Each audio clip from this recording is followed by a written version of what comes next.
السلام عليكم. دي الحلقة السادسة من تركيا فرنساوي. النهاردة هنشوف ايه الاختلاف ما بين كونجي فاكانس، مع ان الوهلة الاولى كده الاتنين شبه بعض بس كل واحدة ليها استخدام مختلف تماما. دونك تري بيان. طب تعالى نشوف كونجي هنا ايه معناها. كونجي هنا الاجازة بتاعت الشغل.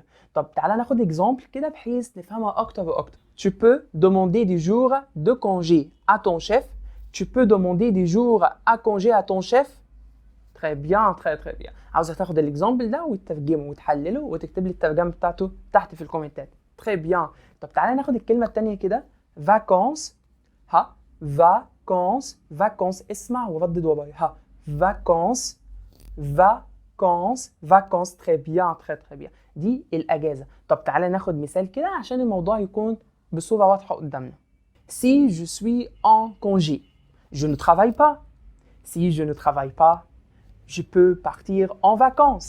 Très bien très bien. عاوز المثال ده تترجمه وتفهمه اكتر واكتر وتطلع الكلمات الجديده بتاعتك وتحطها في امثله تانية وثالثه ورابعه كتير جدا جدا جدا. الكلمات لما احنا بنيجي نحفظها بنحطها في امثله، مش بنحفظ الكلمه كده وخلاص. ها très bien très bien.